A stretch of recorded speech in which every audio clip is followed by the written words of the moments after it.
Hello everyone, welcome to my channel. तो आज की इस वीडियो में हम बहुत इंपॉर्टेंट टॉपिक को डिस्कस करने वाले हैं जिसका नाम है यूरिन फॉर्मेशन। तो जैसा कि हमें पता है कि जो हमारी किडनी होती है, ये किडनी क्या होती है, हमारी फिल्ट्रेशन का काम करती है। यानी कि ये क्या करती है, हमारे ब्लड को फ़िल्टर करती है और यूरिन का फॉर्मेशन करती है। अब जो ये किडनी है उसकी जो स्ट्रक्चरल और फंक्शनल यूनिट है जिसे हम क्या बोलते हैं, नेफ्रॉन बोलते हैं। तो ये हम यहाँ पे नेफ्रॉन को जूम करके अगर देखें तो ये हमारा स्ट्रक्चर होता है नेफ्रॉन का। ठीक है, तो नेफ्रॉन ही एक ऐसी जगह होती है हमारी किडनी के अंदर जहाँ पे जो हमारा ब्लड है वो फ़िल्टर होता है और जितने भी अनवांटेड सब्सटेंसेस और जितना भी एक्सेस वाटर है वो हमारा फिल्ट्रेट हो जाता है थ्रू नेफ्रॉन। ठीक है, तो नेफ्रॉन यहाँ पे हमारी जो किडनी होती है उसके अंदर मिलियंस ऑफ नेफ्रॉन्स प्रेजेंट होते हैं। ठीक है, और ये बहुत ही ज़्यादा छोटे होते हैं। ठीक है, तो इसको यहाँ पे हम जूम करके देख रहे हैं तो इस तरह का इसका स्ट्रक्चर होता है नेफ्रॉन का। ठीक है, तो जो यूरिन फॉर्मेशन है उसमें बेसिकली 3 स्टेप्स इन्वॉल्व होती है। कौन कौन सी होती है? एक तो होती है first glomerular filtration, second tubular reabsorption, third tubular secretion. तो ये बेसिकली 3 स्टेप्स इन्वॉल्व होती है यूरिन के फॉर्मेशन में। अब ये समझने से पहले हम समझ लेते हैं नेफ्रॉन का स्ट्रक्चर।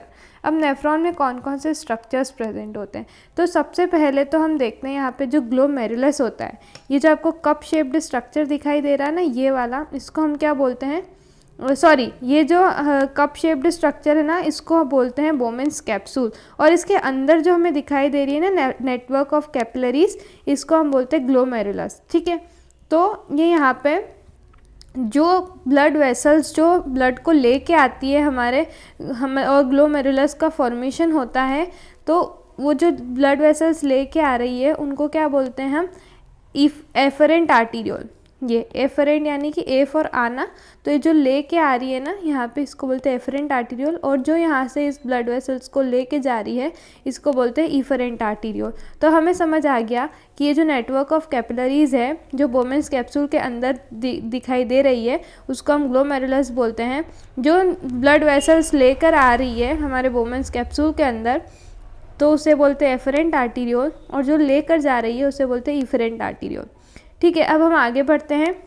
और ये जो हमारी ब्लड वेसल आई वो कहाँ से आई, जो रीनल आर्टरी प्रेजेंट होती है, और जो ये रीनल आर्टरी है और ये ब्लू वाली रीनल वेन है। तो रीनल आर्टरीज और वेन्स जो है हमारी किडनी के अंदर ही प्रेजेंट होती है। जो आप देख रहे हैं ना, ये रेड ये क्या है, रीनल आर्टरीज है, और जो ब्लू वाली है ये रीनल वेन्स है। ठीक है, अब नेक्स्ट स्ट्रक्चर हम आगे बढ़ते हैं। ये हो गया हमारा बोमेन्स कैप्सूल। ठीक है, ये वाला स्ट्रक्चर हमें दिखाई दे रहा है यहाँ से लेके यहाँ तक का, इसे हम क्या बोलते हैं, पीसीटी। पीसीटी का फुल फॉर्म होता है प्रॉक्सिमल कॉन्वोल्यूटेड ट्यूब्यूल। ठीक है, प्रॉक्सिमल कॉन्वोल्यूटेड ट्यूब्यूल के बाद आपको जो यू शेप्ड की ट्यूब दिखाई दे रही है इसे हम क्या बोलते हैं, लूप ऑफ हेनले। क्या बोलते हैं, लूप ऑफ हेनले। अब ये जो नीचे ले जा रही है उससे हम बोलते हैं डिसेंडिंग लूप ऑफ हेनले, और ये जो ऊपर जा रही है इसे हम बोलते हैं असेंडिंग लूप ऑफ हेनले। ठीक है, डिसेंडिंग यानी नीचे और ऊपर जाती हुई को बोलेंगे असेंडिंग। ठीक है, अब हम और आगे बढ़ते हैं। फिर ये जो यहाँ पे ये यहाँ से लेके यहाँ तक का पार्ट हमें दिखाई दे रहा है ये होता है हमारा डिस्टल कॉन्वोल्यूटेड ट्यूब्यूल, जिसे हम बोलते हैं डीसीटी। ठीक है, अब नेक्स्ट हमारे को यहाँ पे जो स्ट्रक्चर दिखाई दे रहा है ट्यूब लाइक स्ट्रक्चर, इसे हम बोलते हैं कलेक्टिंग डक्ट, जहाँ पे फाइनली जो हमारी यूरिन का फॉर्मेशन हुआ है वो यहाँ पे जाकर स्टोर होती है कलेक्टिंग डक्ट में। और फिर कलेक्टिंग डक्ट के बाद आगे जाकर के यूरेटर्स और आगे फिर यूरिनरी ब्लैडर में चली जाती है हमारी यूरिन और स्टोर हो जाती है। ठीक है, फिर ये स्ट्रक्चर हमारा हो गया पूरा नेफ्रॉन का। इसको इजी लैंग्वेज में कैसे आपको बनाना है उसकी वीडियो मैं ऑलरेडी चैनल पे अपलोड कर चुकी हूँ, आप जाके चेकआउट कर सकते हैं। डिस्क्रिप्शन बॉक्स में मैं लिंक प्रोवाइड कर दूँगी। ठीक है, तो अब हम पढ़ते हैं एक एक स्ट्रक्चर्स के बारे में। मैं आपको ओरली बताऊँगी सारे स्ट्रक्चर्स के बारे में, फिर इसके बाद हम पढ़ेंगे कि यूरिन फॉर्मेशन की क्या क्या स्टेप्स होती है डिटेल में। ठीक है, तो सबसे पहला होता है हमारा बोमेन्स कैप्सूल। ये वाला जो हमारा स्ट्रक्चर दिखाई दे रहा है इसे हम क्या बोलते हैं, बोमेन्स कैप्सूल बोलते हैं। ये कप शेप्ड स्ट्रक्चर होता है। ठीक है, इसके अंदर क्या पाई जाती है, नेटवर्क ऑफ कैपिलरीज पाई जाती है, जिसे हम क्या बोलते हैं, ग्लोमेरुलस बोलते हैं। ठीक है, इसमें क्या होता है, ये जो ग्लोमेरुलस है मतलब यहाँ से जब हमारी ब्लड वेसल्स आई, ये जो इम्प्योर ब्लड है अभी यहाँ पे, तो ये इम्प्योर ब्लड में यहाँ पे जो ग्लोमेरुलस है वो क्या करता है, हमारा फिल्ट्रेशन का काम करता है। तो इसमें जो जितना भी ब्लड जो यूज़फुल चीज़ें होंगी वो ब्लड में रह जाएगी यहाँ पे, और जो अनयूज्ड चीज़ें, जो वेस्ट चीज़ है वो यहाँ पे क्या हो जाएगी, फ़िल्टर होके आ जाएगी। तो यहाँ पे हमारा क्या आ गया, फिल्ट्रेट आ गया। ये बोमेंस कैप्सूल में क्या आ गया, हमारा फिल्ट्रेट आ गया, जिसमें अनवांटेड चीज़ें हमारी प्रेजेंट है, एक्सेस वाटर, जितना भी एक्सेस सब्सटेंसेस प्रेजेंट होते हैं हमारे ब्लड में, वो सारे यहाँ पे आ जाते हैं। बेसिकली ये छलनी यानी कि सीव का काम करता है। सीव कैसी होती है, सीव के अंदर बहुत सारे इस तरह से पार्टीशंस होते हैं। तो यहाँ पे जो चीज़ यहाँ पे काम की है वो यहाँ पे रह जाएगी, और जो अनवांटेड चीज़ है वो नीचे चली जाएगी। तो जो अनवांटेड चीज़ें हैं वो सारी कहाँ आ गई, हमारे बोमेंस कैप्सूल के अंदर आ गई। ठीक है, अब ये जो फिल्ट्रेट हमारा यहाँ पे आया है, इसके अंदर बहुत सारी चीज़ें प्रेजेंट हैं, जैसे कि वाटर है, अमीनो एसिड्स है, ग्लूकोज है, सोडियम बाइकार्बोनेट्स है, और जो दूसरे इलेक्ट्रोलाइट्स होते हैं जैसे सोडियम, पोटेशियम, क्लोरीन, ये वो क्लोराइड्स। ठीक है, ये सारी चीज़ें जो है हमारे यहाँ पे प्रॉक्सिमल कॉन्वोल्यूटेड ट्यूब्यूल में आ गई है। ठीक है, अब यहाँ पे प्रॉक्सिमल कॉन्वोल्यूटेड ट्यूब्यूल जो ये वाला पार्ट है हमारा, यहाँ पे क्या क्या चीज़ें प्रेजेंट होंगी, अप्रॉक्सीमेटली 100% अमीनो एसिड्स प्रेजेंट होंगे, 90% बाइकार्बोनेट्स प्रेजेंट होंगे, और 65% इलेक्ट्रोलाइट्स प्रेजेंट होंगे। ठीक है, तो ये सारी चीज़ें हमारे अभी आ गई है यहाँ पे पीसीटी के अंदर। ठीक है, तो ये जो चीज़ें आई हैं, ये कहीं ना, मतलब ये सारी चीज़ें तो हम जाने नहीं दे सकते यूरिन के थ्रू, तो कुछ चीज़ें क्या होगी, रीअब्जॉर्ब भी होगी वापस से ब्लड में। तो रीअब्जॉर्प्शन का काम कहाँ कैसे होता है, ये जो नेटवर्क ऑफ कैपिलरीज आपको इसके आसपास दिखाई दे रही ना, ये क्या करती है, रीअब्जॉर्प्शन करती है। ठीक है, अब ये मैं आपको आगे बताऊँगी कि किस तरह से रीअब्जॉर्प्शन होता है जब हम स्टेप्स पढ़ेंगे। ठीक है, ये आपको काम समझ आ गया। हमने बोमेंस कैप्सूल पढ़ लिया, ग्लोमेरुलस पढ़ लिया, ठीक है, पीसीटी पढ़ लिया। ठीक है, अब इसके आगे हम बढ़ते हैं। ये जो यू शेप्ड की ट्यूब दिखाई दे रही है, जिसे हम बोलते हैं loop of Henle. Loop of Henle में क्या होता है, दो लिम्ब्स होती है, एक तो डिसेंडिंग लिम्ब होती है और एक असेंडिंग लिम्ब होती है। ठीक है, जो डिसेंडिंग लिम्ब होती है वो क्या होती है, वाटर के लिए परमिएबल होती है, यानी कि इसके थ्रू H2O जो है बाहर या फिर अंदर जा सकता है। बेसिकली ज़्यादातर देखा जाता है तो H2O यहाँ से बाहर आता है और यहाँ पे ट्यूब्यूल्स में रीअब्जॉर्ब हो जाता है जो एक्सेस वाटर है। ठीक है, सॉरी, जो अच्छा वाटर है वो वापस से रीअब्जॉर्ब हो जाता है, वापस से ब्लड वेसल्स में पहुँच जाता है। ठीक है, अब इसके बाद जो ये जो डिसेंडिंग लिम्ब है वो इम्परमिएबल होती है सोडियम के लिए। यहाँ पे सोडियम बिल्कुल भी ना तो अंदर जा सकता है इस लिम्ब से, ना तो बाहर जा सकता है। ठीक है, अब ये यहाँ पे हो गया हमारा वाटर का रीअब्जॉर्प्शन। ठीक है, अब यहाँ से आगे बढ़ते हैं हम बढ़ गए यहाँ पे डिसेंडिंग लिम्ब में। तो ये वाली जो लिम्ब है, ये इसको बोलते हैं डिसेंडिंग लिम्ब, सॉरी इसको बोलते हैं असेंडिंग लिम्ब। ठीक है, ये वाली है असेंडिंग लिम्ब और ये वाली है डिसेंडिंग लिम्ब। तो असेंडिंग लिम्ब में क्या होता है, ये सोडियम के लिए परमिएबल होती है, क्योंकि ये जो डिसेंडिंग थी वो सोडियम के लिए परमिएबल नहीं थी, इसलिए ये वाली जो है वो सोडियम के लिए परमिएबल है, पर ये वाटर के लिए परमिएबल नहीं है, मतलब अपोजिट होती है ये डिसेंडिंग लिम्ब के। ठीक है, यहाँ पे क्या होता है 25% ऑफ सोडियम गेट्स रीअब्जॉर्ब्ड, यानी कि 25% सोडियम जो है वो यहाँ पे क्या हो जाता है, रीअब्जॉर्ब हो जाता है। ठीक है, तो कितना 25% सोडियम यहाँ पे असेंडिंग लिम्ब में रीअब्जॉर्ब हो जाता है। अब नेक्स्ट पढ़ेंगे हम डिस्टल कॉन्वोल्यूटेड ट्यूब। अब ये यहाँ से लेके तो यहाँ तक का पार्ट है, ये होता है डिस्टल कॉन्वोल्यूटेड ट्यूब्यूल। अब डिस्टल कॉन्वोल्यूटेड ट्यूब्यूल में क्या होता है, जो 5 to 10% NaCl है वो रीअब्जॉर्ब होता है। ठीक है, 5 to 10% NaCl क्या होता है, रीअब्जॉर्ब होता है। ठीक है, नाउ ब्लड के अंदर वो वापस से चला जाता है, मतलब कि जो बचा हुआ जो सोडियम और क्लोराइड है वो वापस से चले जाते हैं। और ये जो होती है डिस्टल कॉन्वोल्यूटेड ट्यूब्यूल, ये भी क्या होती है, वाटर के लिए परमिएबल नहीं होती, यानी कि वाटर इससे ना तो अंदर जा सकता है इसके थ्रू, ना ही बाहर जा सकता है। अब नेक्स्ट जो स्ट्रक्चर आता है हमारा कलेक्टिंग डक्ट, ये वाला स्ट्रक्चर। कलेक्टिंग डक्ट में क्या होता है, जितना भी नेफ्रॉन ने जितना भी फिल्ट्रेट बनाया वो कहाँ पे जाकर स्टोर होगा, at the and collecting duct में जाकर स्टोर होगा। ठीक है, जो कि फिर आगे जा कर के यूरिन के थ्रू एक्सक्रीट हो जाता है। ठीक है, तो यहाँ पे बस इतना काम था हमारा कलेक्टिंग ट्यूब्यूल का, या फिर ट्यूब्यूल या फिर डक्ट, हम कुछ भी बोल सकते हैं, कलेक्टिंग डक्ट भी बोल सकते हैं, कलेक्टिंग ट्यूब्यूल भी बोल सकते हैं। ठीक है, तो ये सारा हमारा काम था नेफ्रॉन का।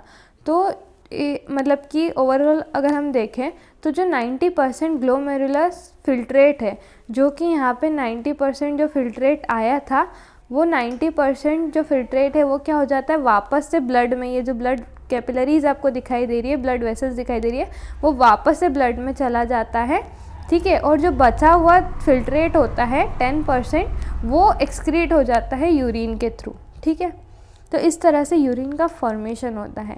अब हम पढ़ते हैं कि कौन कौन सी स्टेप्स होती है यूरिन फॉर्मेशन की। देखो, यूरिन फॉर्मेशन को मैं आपको सिंपल डायग्राम की मदद से एक्सप्लेन करती हूँ। तो देखो, इसमें हमने जो हमारा नेफ्रॉन है उसको बिल्कुल शॉर्ट में ड्रॉ किया है, जिसमें आप देख सकते हैं कि हमने यहाँ पे ग्लोमेरुलस कैप्सूल बनाया है, बोमेन्स कैप्सूल बनाया है, और ये है हमारी ट्यूब्यूल्स। ठीक है, जो आगे जैसे कि पीसीटी, डीसीटी और लूप ऑफ हेनले, डीसीटी, ठीक है, ये सारी चीज़ें हमने यहाँ पे रिप्रेजेंट की है। और ये है हमारी एफरेंट आर्टीरियोल, ये है हमारी इफरेंट आर्टीरियोल, ये हमारे ग्लोमेरुलर कैपिलरीज। ठीक है, ये यहाँ पे नेटवर्क ऑफ कैपिलरीज जो हमें दिखाई दे रही थी, ये जो आपको यहाँ पे जो कैपिलरीज ब्लू और रेड कलर में दिखाई दे रही है, वो हमने यहाँ पे ये इस तरह से शो की है। ठीक है, तो यहाँ पे देखो, सबसे पहली स्टेप होती है हमारा ग्लोमेरुलर फिल्ट्रेशन। तो यहाँ पे क्या होगा, जो इम्प्योर ब्लड है वो एफरेंट आर्टीरियोल लेके आएगी। ठीक है, ग्लोमेरुलर कैपिलरीज जो है यहाँ पे फिल्ट्रेशन का काम होगा। तो यहाँ पे जो होगा, जितना भी सब्सटेंसेस है जैसे कि वाटर और सॉल्यूट्स जो कि हमारे प्रोटीन के साइज से छोटे हैं, ठीक है, वो सारे कहाँ आ जाएंगे, हमारे बोमेन्स कैप्सूल के अंदर आ जाएंगे। ठीक है, तो यहाँ पे क्या हो गया, हमारा ग्लोमेरुलर फिल्ट्रेशन हो गया, क्योंकि यहाँ पे ब्लड का क्या हुआ, फिल्ट्रेशन हुआ, और कहाँ आ गई, सारे सब्सटेंसेस हमारे ग्लोमेरुलस के अंदर आ गए, इसीलिए बोमेन्स कैप्सूल के अंदर आ गए। तो इससे हम बोलेंगे कि यहाँ पे ग्लोमेरुलर फिल्ट्रेशन हुआ है। ठीक है, अब ये हमें ग्लोमेरुलर फिल्ट्रेशन समझ आ गया। अब नेक्स्ट होता है हमारा ट्यूबुलर रीअब्जॉर्प्शन, या फिर हमें सिर्फ रीअब्जॉर्प्शन बोल सकते हैं। तो ये जो हमारा है, यहाँ पे ये जो ट्यूब्स है हमारी पीसीटी डीसीटी, तो यहाँ से पीसीटी डीसीटी या फिर लूप ऑफ हेनले, यहाँ से जो इम्पोर्टेंट चीज़ें यहाँ पे आ गई है हमारे ट्यूब्स में, जो कि वापस से क्या हो जाती है, ब्लड के अंदर रीअब्जॉर्ब हो जाती है। जैसे कि जो वाटर है, ग्लूकोज है, ठीक है, अमीनो एसिड्स है, जो कि हमारे लिए इसेंशियल है हमारी बॉडी के लिए, वो सारे वापस से यहाँ पे ब्लड क्या कर लेता है, रीअब्जॉर्ब कर लेता है। अब ब्लड में आने के बाद ये ब्लड वापस से हमारी बॉडी को दे देता है सारी इंपॉर्टेंट चीज़ें।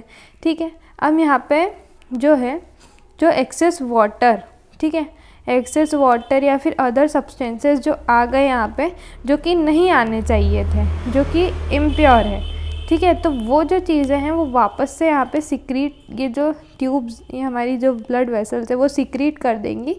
तो वो वापस से कहाँ पे आ जाएंगे, हमारे रीनल ट्यूब्यूल्स के अंदर आ जाएंगी वो सारी चीज़ें।